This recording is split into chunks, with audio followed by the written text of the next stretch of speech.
कन्हैया नंद भवन में सभी गोपियों के बीच में पालने में झूला झूल रहे थे। तभी कंस ने पूतना को आदेश दिया, कहा कि गोकुल में मेरा काल जन्म ले चुका है, तो पूतना गोकुल भर में जिस जिस बालक का जन्म हुआ है सभी को मारने लगी। जब सभी को मारने लगी तो नंद भवन की ओर पहुंची, गोपियों को देखा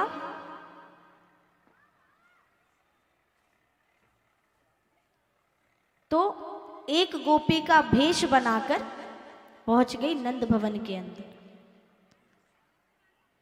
जब अंदर पहुंची तो यशोदा मैया से कहा कि अरे यशोदा मैया, तेरो लाल तो बड़ा ही सुंदर है, बड़ा ही मोहित करने वाला, मानो इसकी अखियों को देख के ऐसा प्रतीत होता है कि कछु मुंह से कहना चाहे, एक बार अपने लाला को मुझे दे तो सही। तो यशोदा मैया कहती है, अरे गोपी कैसी बात करती, मेरा लाला तेरा लाला। और लाला को पूतना के हाथ में देके यशोदा मैया चली जाती है रसोई घर। कहती है कि लाला को तू संभाल, मैं रसोई घर में जाकर के आती। तो जैसे ही यशोदा मैया रसोई घर में जाती हैं तो पूतना लाला को लेके नंद भवन से बाहर निकल जाती है। और जब पूतना कन्हैया को उठाती है तो कन्हैया अपने नेत्रों को बंद कर लेते हैं, क्योंकि कन्हैया को पता है कि ये पूतना है।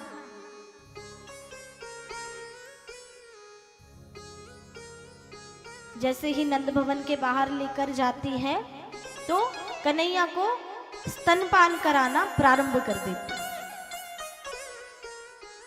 कन्हैया के मन में बात आती है कि अरे पूतना मौसी, तो को अगर मोको ऐसे मारनो है तो ऐसा बता दे। जो पूतना थी वो राजा बलि की बहन थी।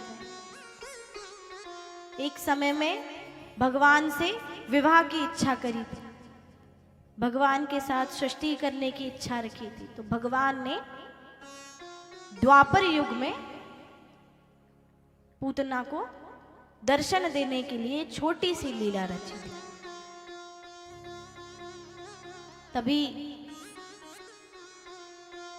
पूतना ने स्तनपान कराना प्रारंभ किया तो भगवान ने, कन्हैया ने स्तनपान तो किया परंतु साथ ही पूतना के प्राण भी खींच डाले। और जैसे ही कन्हैया पूतना के प्राणों को खींचने लगे तो पूतना जोर जोर से चिल्लाने लगे। और पूतना की आवाज सुन के सारे ब्रजवासी यमुना जी के किनारे पहुंच गए। देखा कि इतनी बड़ी राक्षसनी और ऊपर कन्हैया बैठे हुए।